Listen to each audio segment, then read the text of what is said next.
안녕하십니까. 신의교대 국방TV 1일 안보 브리핑입니다. 자, 오늘도 역시 우리 대한민국을 둘러싼 중요한 안보 이슈들 간추려서 브리핑 하도록 하겠습니다. 첫 번째 소식입니다. 지난 1일 김정은이 건재를 과시하고 다시 3주째 자맹에 들어간 가운데 미국에서 북한 급변 사태에 대비해 영내 국가들의 협력이 필요하다고 안보 전문가들이 일제히 목소리를 내서 주목됩니다. 올해 미북 간 비핵화 협상에는 진전이 없을 것이며 미국은 북한의 급변 사태에 대비해야 한다는 주장이 미국의 안보 전문가들 사이에서 일제히 제기됐다고 미 국무부 관영 매체인 VOA가 22일 보도했습니다. 세계적인 권위를 자랑하는 전략국제문제연구소 CSIS의 한국 석좌이자 부시 행정부 국가안보회의 NSC 아시아 담당 국장을 역임한 빅터 차 박사는 김정은이 다시 20일 가까이 모습을 드러내지 않고 있다라며 북한이 영구적으로 아슬아슬한 상태에 놓여 있다라고 평가했습니다. 그는 북한의 급변 사태가 발생할 경우에 미국이 원하는 만큼 임기응변이 가능한지를 파악하고 있어야 한다며 급변 사태 발생 시에 한국과 일본, 중국 등 영내 국가와의 협력이 매우 중요하다고 강조했습니다. CSIS의 수미 테리 한국 담당 선임연구원 역시 김정은의 건강이 체제 안정의 예측 불가능한 요인이라며 이 때문에 한국과의 협력이 매우 중요하지만 현재 방위비 분담금 문제 때문에 매우 도전적인 문제에 직면해 있다고 진단했습니다. 로버트 킹 전 국무부 대북인권특사 역시 올해 대선 전까지는 미북 회담에 진전이 없을 것이라며 북한은 미국의 다음 지도자가 누가 될지 모르는 대선이 있는 해에는 미국과 협상하지 않았다라며 과거 정권 교체기 때처럼 북한의 도발 가능성을 경고했습니다. 미국의 한반도 전문가들이 이 같은 목소리를 낸 것은 다시 시작된 김정은의 자맹과 체제 불안정성 때문인 것으로 보이는데요. 이러한 목소리를 미국 상원 등 정치권에서도 커지고 있어서 대선을 앞둔 트럼프 대통령이 어떤 결정을 내릴지 주목됩니다. 자, 지금 한 20일 되었습니다. 김정은이 순천 인비료 공장이라고 하는 곳에 모습을 드러내고 그 모습을 드러낸 동영상도 공개를 했죠.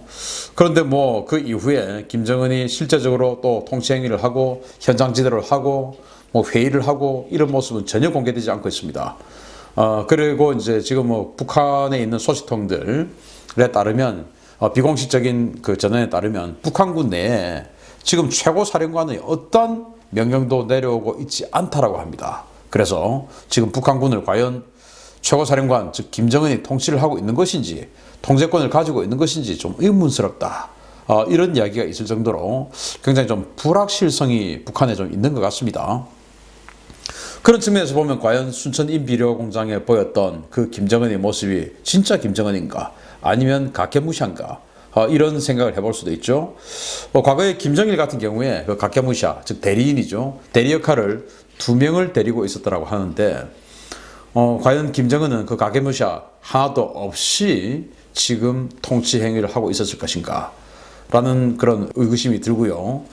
제가 봤을 때 그 이빨 같은 경우는 직전에 보였던 김정은하고 좀 비슷한 것 같은데 그 직전 김정은도 대리인일 가능성 사실은 배제할 수 없죠. 아무튼 김정은이 왜 모습을 드러내지 않고 있는가? 그날 보인 김정은은 진짜인가?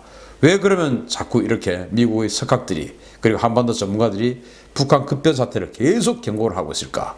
그리고 왜 RC-135W 리벳 조인트 그리고 RC-12X 가드레일 정찰기 계속 이런 것들은 자신들의 항적을 공개하면서 계속 북한을 감시, 신호정보 수집을 하고 있는 정찰 행위를 중복적으로 계속하고 있을까? 북한에 정말 아무것도 없는 일일까? 라고 본다면 이럴 때일수록 우리 한국, 미국 그리고 북한에 대한 이 중요한 당사자 중에 하나인 일본 이런 자유민주주의, 자본주의 경제체제의 이 3국의 협력, 협조가 굉장히 중요하다라는 생각이 듭니다.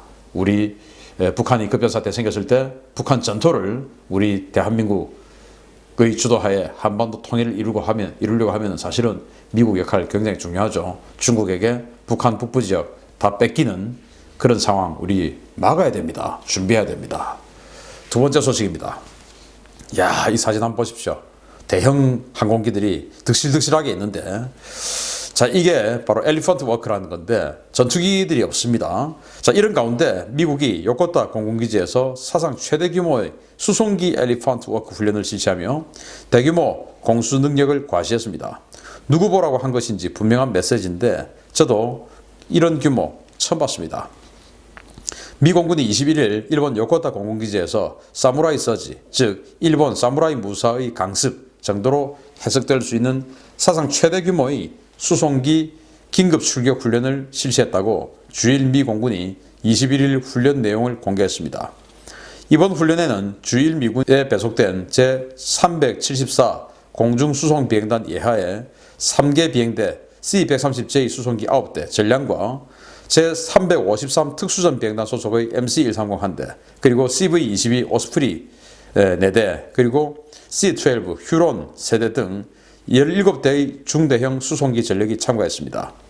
이 기체들은 요코타 공군기지에서 주 활주로에서 엘리펀트 워크 무력 시위를 벌인 뒤에 곧바로 긴급 출격해서 도쿄 인근을 저공 선회 비행하고 저고도 침투 및 강화 훈련을 실시하며 대규모 수송 능력을 과시했습니다. 이번에 동원된 전력은 374 공중수송비행단 전력 전체 그리고 353 특수전 비행단 소속 전력이 절반이 동원된 규모인데요. 각 기체들의 수송 능력을 합하면 1000명 이상을 동시에 강화시킬 수 있는 엄청난 규모입니다. 이 같은 훈련은 최근 한반도 인근에서 급증하고 있는 공중급유 훈련과 대형 수송기들의 출현 등과 연관이 있어 보이는데요. 미국이 북한 급변 사태에 대비해서 모종의 군사적 대비를 하고 있는 것이 아닌가 하는 의혹이 제기되고 있습니다. 야, 이 수송기들은 전략 수송기, 물자를 중점적으로 나르는 그런 전략 수송기들 아니죠. 여기는 전술 수송기입니다.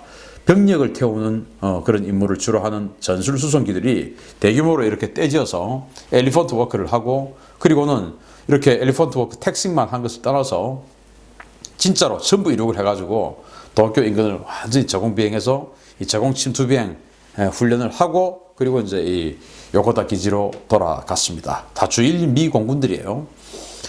이 비행기들에 탑승할 수 있는 병력만 해도 1000명. 그리고 제가 어제 역시 그 군사TV의 디펜스 브리핑을 통해서 보여드렸던 해병대 전력들, 그것들만 하더라도 또 한 개 대대, 그러면 거의 뭐 한 개 연대급 전력을 지금 이틀 상간에 미국이 보여주고 있다라는 것입니다. 한 대 연대급 전력을 이제 북한에 보낼 수 있는 그런 상황이죠.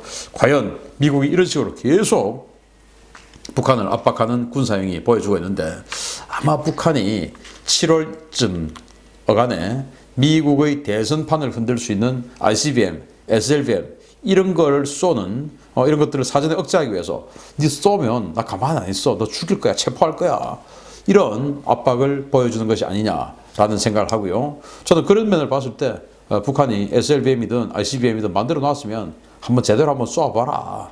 그리고 나서 어떤 일이 벌어지는지 한번 보자. 제발 한번 보자. 그런 생각이 한번 듭니다. 트럼프 대통령 자기의 대선판을 흔드는 이런 거 절대 용납 안 하겠죠. 기대됩니다. 북한 쫄지 말고 한번 쏴보세요. 세 번째 소식입니다. 이런 가운데 미 국무부가 한국과 일본에게 북한의 위협에 대비한 한미일 삼각 공조 강화를 요구하고 나섰습니다. 북한의 도전에 공동으로 대처해야 한다는 것입니다.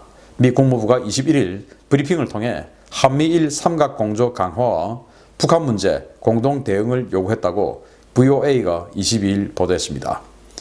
미 국무부는 미국은 일본과 한국 모두의 동맹이자 친구로서 세 나라의 상호관계와 3자 관계를 강하고 긴밀하게 만드는 것이 매우 중요하다라고 믿는다라며, 우리는 북한의 도전을 포함한 공동의 영내 도전의 직면에 있어서 공동 대처가 필요하다라는 입장을 밝혔습니다. 미 국무부가 이 같은 입장을 내놓는 것은 일본이 지난 19일 내놓은 2020년 외교 청서에 대한 질의응답 과정이었는데요. 일본은 지난 2017년에는 한국은 전략적 이익을 공유하는 가장 중요한 이웃이라고 기재했다가 현 정부의 반일 정책이 노골화된 2018년 이후부터는 이런 표현을 삭제한 바 있습니다. 미 국무부는 한일 군사정보보호협정, 독도 문제 등은 국방안보 분야와 전혀 별개의 문제로 한일 양국은 북한이라는 공동의 위협에 대응하기 위해 협력해야 한다는 입장을 여러 차례 밝혀온 바 있습니다. 그래서 지금 뭐 북한이 어떤 상황이 벌어질지 모르고 이런 상황에서 우리가 일본과의 과거사 문제 해결 사실은 굉장히 중요합니다만은 그것으로 인해서 실질적으로 현재 닥쳐오고 있는 현재의 문제 그리고 미래의 문제를 위험에 빠뜨리는 우를 범하지는 않았으면 좋겠습니다. 그래서 현재의 문제를 해결하고 미래의 문제를 긍정적으로 만들고 이런 노력과 더불어서 과거사 문제를 병행해서 해야지 과거사 문제가 해결되지 않는다면 현재도 미래도 없다. 이런 거는 현실적으로 우리에게 도움이 되지 않는다라고 생각이 되고요. 현재 우리 대한민국 통일부는 과거사 문제, 북한과의 과거사 문제, 또 특히 오래된 과거사 문제도 아니죠. 사실은 불과 10년 전의 문제, 천안함 폭침으로 인한 5.24 조치 그거 의미 없다. 미래를 위해서는 협상해야 되는데 북한이 그것 때문에 협상 안 하지 않느냐. 그럼 이거 폐기하자라고 폐기 선언을 했습니다. 북한에게는 그렇게 유연하게 과거사 문제를 없는 것으로 모든 것을 우리가 다 떠안으면서 우리가 46명의 용사들을 바다에 수장시키고 관광객 박광자 50살이 넘은 박광자 씨가 북한군 초병에서 조준 사격을 당해서 사살당하고 그런 것들을 다 묻어두자. 미래를 위해서 라고 이야기하는 대한민국 정부가 어떻게 그것보다 훨씬 더 중요한 생존 문제인 이 부분에 대해서는 과거사 문제로 인해서 모든 것을 붙잡고 현재도 미래도 없다라는 이런 자세는 바람직하지 않다라고 생각이 되고요. 정치권의 정부의 모든 정책은 국민의 지지에서 나옵니다. 이번 총선에서 국민의 지지가 너무나 폭발적이었기 때문에 자신감을 너무나 강하게 획득한 것인지 몰라도 제발 우리 국민들 이런 부분에서 냉정하게 정부를 압박하는 그런 민심을 보여주어야 우리의 현재와 그리고 미래가 보장이 된다라고 생각합니다. 마음을 모아주셔야 됩니다. 마치겠습니다. 감사합니다.